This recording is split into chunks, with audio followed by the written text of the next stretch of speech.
कोडरमा जिले में दो युवकों को बेरहमी से पीटने का मामला अब तूल पकड़ने लगा है। जिस तरह से कोडरमा जिले से वीडियो सामने आ रहा है, उसमें लग रहा है कि दो युवकों को शोरूम के मालिक ने पीट पीट कर लहूलुहान कर दिया। तो आज हम कोडरमा जिले में घटी घटना पर ही ऑपरेशन करेंगे और तमाम चीजों पर चर्चा करेंगे कि आखिर ये घटना के बाद कोडरमा जिले के जो अमन पसंद के लोग हैं वो क्या कह रहे हैं। तमाम ऐसी चीजें हैं जो हम आज आपको एक एक करके बताने का प्रयास करेंगे। तो आप सभी दोस्तों को मेरा क्रांतिकारी जोहार है।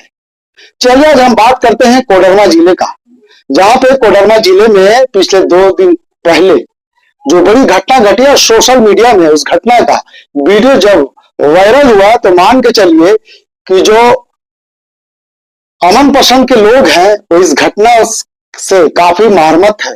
ऐसे में कह सकते हैं कि कोडरमा जिले में जिस तरह से घटना घटी, ऐसा लग रहा है कि मानो कोडरमा में भी मॉब लिंचिंग करने की पूरी साजिश रची गई थी, लेकिन पुलिस के सूझबूझ के कारण इसमें कामयाब नहीं हो पाए। तो कोडरमा जिले में 2 युवकों को बेरहमी से पीटने का मामला अब तूल पकड़ने लगा है। अमन पसंद लोग इस घटना को काफी शर्मनाक बता रहे हैं। कोडरमा में मॉब लिंचिंग जैसी घटना होने से पुलिस ने बचा लिया है। अगर पुलिस मौके पर नहीं पहुंचती तो शायद बेकसूर का जान बचाना भी मुश्किल हो जाता। तो अब पीड़ित परिवार ने न्याय की गुहार लगाई है। यह घटना झुमरी तलिया के बाईपास स्थित एक शोरूम के पीछे की है, जहां कचरे के ढेर के पास 2 युवक शौच करने के लिए गए थे। इसी बीच शोरूम के मालिक अशोक यादव वहां पहुंचते हैं और उन पर चोरी का आरोप लगाते हुए अपने कुछ युवकों के साथ बड़ी बेरहमी से दोनों की पिटाई कर देते हैं, जिसके बाद वीडियो सोशल मीडिया में आग की तरह फैलता हुआ नजर आ रहा है। हमने भी उस घटना को सोशल मीडिया के जरिए ही देखा है और ऐसे में ये घटना मेरी नजरों में पहली घटना है, क्योंकि अब से पहले कोडरमा जिले में इस तरह की घटना नहीं हुई। नौजवान युवा को ट्रक में बांधकर लाठियों से पीटना मानो ऐसा है कि हम तालिबान में जी रहे हैं। यानी कोडरमा की घटना ने पूरा तालिबान का रूप लेते हुए नजर आया। ऐसे में अब कोडरमा में अमन पसंद के लोग इस घटना से कहीं ना कहीं नाराज दिख रहे हैं और उन्हें भी लग रहा है कि क्या शायद वो भी तालिबान में ही जी रहे हैं। लेकिन ये तालिबान नहीं है, ये कोडरमा है और झारखंड का सबसे अमन पसंद का जिला है। यहाँ पे वर्षों से लोग अमन पसंद के साथ रहते आए हैं। गंगा जमुना तहजीब का एक मिसाल कोडरमा जिला ने पेश किया है, लेकिन कुछ लोगों के कारण अब वहां भी लोग इस तरह की घटना को अंजाम देने लगे हैं। यानी कानून को अपने हाथ में लेकर चाहते हैं कि हम इस घटना को अंजाम दे दे। लेकिन कानून भी कोई चीज है। आपके पास पैसा है, शोहरत है, दौलत है, राजनीति पकड़ है, इसके मतलब नहीं कि आप किसी बेकसूर को ट्रक में बांधकर उसे डंडा से पीट दीजिए। ये आपको अधिकार किस कानून ने दिया है और किस कानून के तहत आप दोनों युवकों को पीट रहे हैं? क्योंकि देश की जनता, राज्य की जनता और कोडरमा की जनता इससे सवाल पूछ रही है। मेरा हक बनता है एक पत्रकार होने के नाते कि आपको इस घटना से रूबरू कराएं और इसके पीछे हकीकत क्या है उसे बताने और समझाने का काम करेंगे। निश्चित तौर पर यह घटना शर्मनाक कर रही है। कोडरमा जिले में इतनी बड़ी घटना इससे पहले कभी नहीं हुई। तो अब हम उस कहानी के पीछे जाने वाले हैं जिस कहानी का मजमून इस वीडियो में नजर आ रहा है। 2 युवकों को पिटाई करते हुए आप देख रहे हैं और किस तरह से वहां पे जमघट लगाए हुए अशोक यादव के कुछ साथियों के हाथों में भी डंडा है। जिस तरह से बांध कर पीटा जा रहा है मानो देश का सबसे बड़ा अपराधी है। जब दोनों युवकों ने इसका विरोध किया तो उन्हें वहां खड़े एक ट्रक में बांध दिया। उसके बाद शोरूम के मालिक और उनके स्टाफ ने दोनों भाइयों को लाठी डंडे से बेरहमी से पिटाई की। इसी बीच इसकी सूचना तिलैया पुलिस को हुई। मामले की जानकारी पाकर पुलिस ने मौके पर पहुंची और दोनों युवकों को थाने ले आई। वहीं पिटाई कर रहे अशोक यादव को भी थाना बुलाया गया, जहां पीड़ित और शोरूम के मालिक दोनों से पूछताछ चल रही है। हम सैल्यूट करते हैं तिलैया पुलिस को, जिस घटना में बड़ी घटना होने से उन्होंने बचा दिया। तो इधर पीड़ित युवकों का कहना है कि शौच के लिए वो दोनों गोदाम के पीछे गए थे। उधर एक कमरा था जिसमें कबाड़ रखा हुआ था। शोरूम के स्टाफ ने उधर जाते हुए दोनों को देख लिया था। उसके बाद चोरी का आरोप लगाकर दोनों युवकों को पिटाई करने लगे। अब तो डर लगने लगा है कि किसी रूम के पीछे, किसी के घर के पीछे, किसी होटल के पीछे, किसी शोरूम के पीछे अगर अनजान आदमी शौच करने जाए तो शायद उसकी भी पिटाई हो सकती है। इसलिए भैया समझ जाइए कि बेकसूर पिटाई आप जाने से पहले आस पड़ोस, आस पास के दुकानदारों से पूछ लीजिए, क्या इसके पीछे शौच करने पर मेरी भी पिटाई होगी? क्योंकि जिस तरह से घटना ने जो संदेश दे रहा है, मान के चलिए अब लोग शौच करने से भी डरने लगे। इस पूरे मामले में शोरूम के मालिक अशोक यादव का कहना है कि इन युवकों ने कुछ दिन पहले उनके शोरूम और आसपास के होटल में चोरी की थी। तो अशोक जी, अगर ये लड़के दोनों चोर थे तो आपको कानून हाथ में नहीं लेना चाहिए था, बल्कि पुलिस में मामला दर्ज कराना चाहिए था और सीसीटीवी के जरिए इन युवकों को गिरफ्तार करवाना चाहिए था। पुलिस अपने हिसाब से काम कर लेती। अशोक यादव का यह भी कहना है कि जब उन्होंने बिना बताए शोरूम में घुसने के बारे में पूछताछ की तो युवकों ने उन पर हमला कर दिया। उसके बाद उनके हाथ में चोट भी आई। इसके बाद वहां मौजूद लोगों ने युवकों को ट्रक में बांध दिया और उन्होंने लाठी से पिटाई कर दी। यह घटना बड़ा शर्मसार कर रहा है। जिस तरह से दोनों युवकों को पीटा गया, कहीं ना कहीं यह घटना अब तूल पकड़ रहा है। यह घटना सिर्फ कोडरमा जिला तक ही सीमित नहीं है। जिस तरह से सोशल मीडिया में इसे पोस्ट किया गया, पूरा देश और पूरा दुनिया देख रहा है। एक तरफ जहां कोडरमा किसी चीज से पहचाना और जाना जाता था, लेकिन अब इस घटना के बाद वहां इस तरह से पहचाना और जाने लगा है। लोग सवाल पूछ रहे हैं कि आखिर कितने बड़े अपराधी थे जिसे ट्रक में बांधकर डंडा से पीटा जा रहा है। आखिर अशोक यादव ने इस तरह की घटना क्यों अंजाम दिया, इस पर भी हम सवाल करेंगे।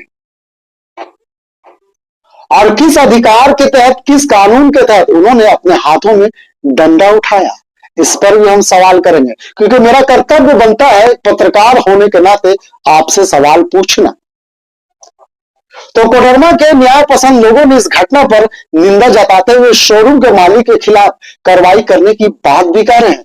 लोगों ने कहा कि अगर न्याय नहीं मिलती है तो आंदोलन भी किया जाएगा।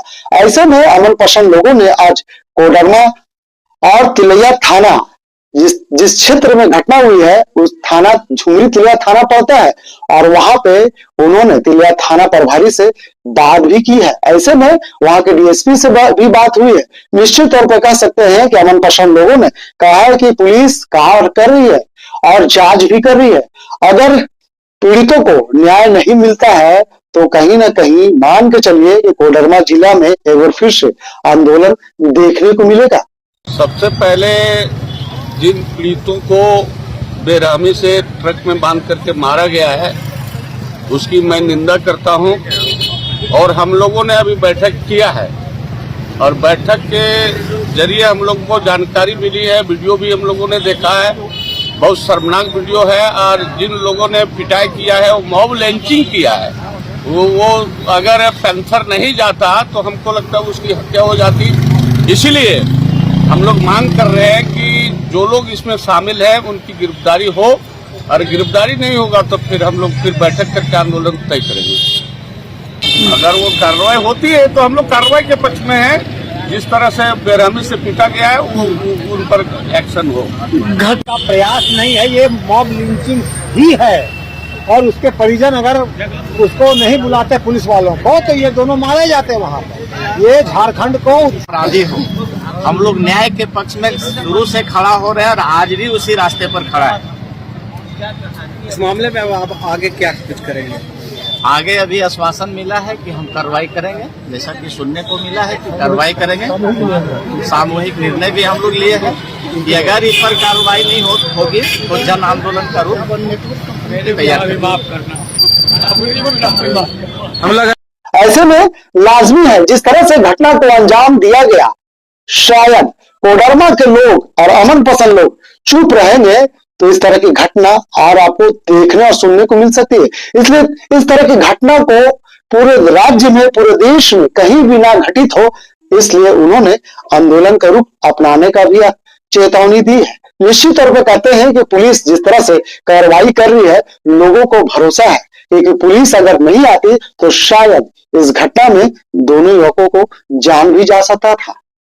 सवाल यह नहीं है कि आपने किसी को पिटाई किया, सवाल यह है कि किस अधिकार के तहत आपने कानून अपने हाथ में लिया। अगर वो दोनों चोर था, दोषी था, उसका सजा कानून देती, आप कानून का सहारा लेते, दोनों को पुलिस के हवाले कर देते, पुलिस अपना काम कर लेती। लेकिन ऐसा नहीं हुआ। आपके पास पैसा है, राजनीति पकड़ है, तो आप किसी को भी अपने हिसाब से सजा नहीं दे सकते हैं। साहब, ये लोकतांत्रिक देश है जहां सभी के लिए कानून बराबर है, तो आप किस अधिकार के तहत इतनी बड़ी साहस का परिचय दिया? ये सवाल राज्य की जनता, ये सवाल देश की जनता और ये सवाल कोडरमा की जनता आपसे पूछ रही है, जवाब देना होगा। अगर कोडरमा की पुलिस सजग नहीं होती तो कोडरमा की यह घटना एक बड़ा मॉब लिंचिंग का शिकार बन जाता, जिसे पुलिस ने बचा लिया। हम सैल्यूट करते हैं कोडरमा तिलैया की पुलिस को, जिन्होंने इस तरह की घटना को अंजाम होने से बचा लिया है। लेकिन पीड़ित परिवार को न्याय भी मिलना चाहिए। इस घटना में दोषी कोई भी हो, उसे सजा मिलनी चाहिए। जिस तरह से कोडरमा में ये घटना घटी है, उसके बाद कई लोग सवाल पूछ रहे हैं। कोडरमा में सोशल मीडिया में जिस तरह से लोगों ने पोस्ट कर रहे हैं, और कहीं ना कहीं अभी से कोडरमा ही नहीं बल्कि पूरा देश देख रहा है। कोडरमा की पुलिस ने अपने साहस का परिचय दिया और शायद एक बड़ी घटना होने से उन्होंने बचा लिया। इसलिए एक बार फिर से हम कोडरमा पुलिस को सैल्यूट करते हैं। साहब, जवाब तो देना होगा, क्योंकि आप लोकतांत्रिक देश में हैं और लोकतंत्र आपको ये इजाजत नहीं देता है कि कानून आप अपने हाथ में ले। पुलिस अपनी काम कर रही है, न्यायालय अपनी काम कर रही है, पीड़ित परिवार भी न्याय की उम्मीद में लगाए बैठे हैं। ऐसे में दोनों युवकों को अभी सदर अस्पताल में इलाज चल रहा है। उम्मीद है कि दोनों युवक अच्छे हैं, स्वास्थ्य हैं, स्वास्थ्य लाभ भी ले लेंगे। लेकिन इस घटना ने बड़ा सवाल कर दिया है, एक सवालिया निशान है कि इस घटना दोबारा ना हो कोडरमा में। इसलिए अमन पसंद लोग अब आगे आ रहे हैं। मुझे उम्मीद है कि कोडरमा की जनता न्याय पे भरोसा करती है और पुलिस पे भरोसा करती है। जिस तरह से पुलिस अपनी काम कर रही है, निश्चित तौर पर आने वाले दोषियों को सजा भी मिलेगा। तब तक इस भाई को दीजिए इजाजत। एक बार फिर से आप सभी दोस्तों को मेरा क्रांतिकारी जोहार।